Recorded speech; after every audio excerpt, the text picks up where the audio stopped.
जैसे राजधानी लखनऊ के मैजेस्टिक होटल में जो मीटिंग रखी गई थी, काफ़ी संख्या में लोग एकत्रित हुए, कई जिलों से आए, तो क्या कुछ मीटिंग में अहम निर्णय लिए थे? सबसे पहले मैं अपने संगठन भारतीय रेलवे मालगाम श्रमिक संघ की तरफ से आपका स्वागत करना चाहता हूं। हमारा मीडिया जो इस देश का चौथा स्तंभ है और माल गोदाम के मजदूरों की आवाज़ को आप पूरे देश में जो पहुंचाने का काम करें, उसके लिए मैं धन्यवाद करना चाहता हूं।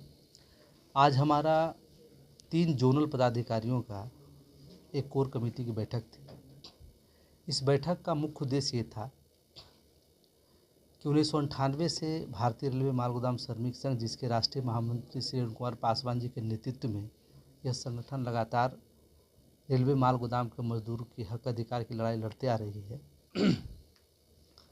1998 से लेकर अब तक में सड़क से लेकर संसद तक में हम लोगों ने कई आंदोलन भी किए। उसके परिणाम स्वरूप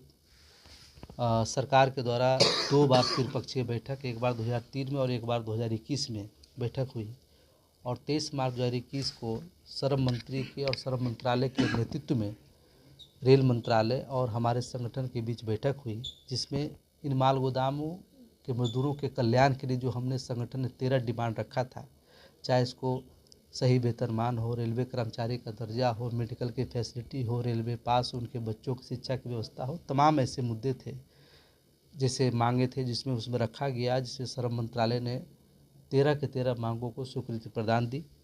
और रेलवे के परमिसेस में उनके अधिकार क्षेत्र में जो इन मजदूरों के लिए मांग आ रही है, उसके लिए उन्होंने उनसे रिक्वेस्ट भी किया और आदेश भी किया कि इनको जल्द से जल्द इनको सभी समस्याओं को समाधान किया जाए। दोनों सदन से, संसद के दोनों सदन से इन मजदूरों को श्रम कानूनों में जगह मिला। ऑक्यूपेशनल सेफ्टर लेबर कोड में जो यह बिल मुझे ये सुरक्षा देती है कि जिस विभाग में जो मजदूर काम कर रहा है, उस विभाग के द्वारा इसको सुनिश्चित वेतनमान, इनके लिए सारी फैसिलिटी इनको प्राप्त हो, उसमें रेलवे माल गोदाम को जोड़ा गया। ई श्रम पोर्टल पर रेलवे माल गोदाम के श्रमिकों के लिए अलग से पोर्टल बना के इनको पहचान के रूप में दिया गया, जिसका पूरे देश में हमारे संगठन रजिस्ट्रेशन करने का काम किया गया। अभी वर्तमान में रेल मंत्रालय के द्वारा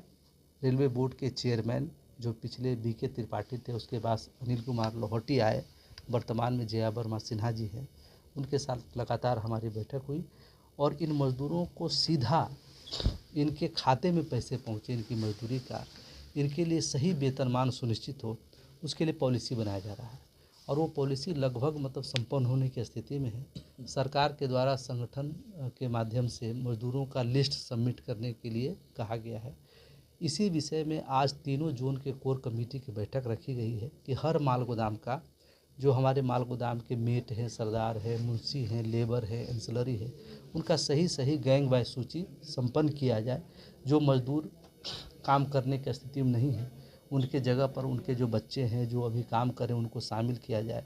जिनका सदस्यता शुल्क एक लंबे समय तक संगठन में जमा नहीं हुआ है, ऐसे लोगों को क्लियर किया जाए कि वो संगठन में रहेंगे या उनके जगह पर नए जो सदस्यता ग्रहण की उनको शामिल किया जाए। तमाम विषय को लेकर करके और हमारा हर प्रत्येक माल गोदाम वाइज कमेटी बनाना है, जिसके लिए हमारे सभी मदद पदाधिकारी ने दौरा किया है। वो कमेटी भी हम लोग इस बैठक में सुनिश्चित किए कि जल्द से जल्द फाइनल करके उनका आई कार्ड, उनको ऑथराइजेशन सर्टिफिकेट संघ द्वारा जल्द से जल्द मुहैया कराया जाए और इन तीनों जोनों के मजदूरों का लिस्ट सबमिट करके सरकार को, रेलवे बोर्ड को जमा करके इन मजदूरों को हक अधिकार दिलाने का जल्द से जल्द काम किया जाए। धन्यवाद।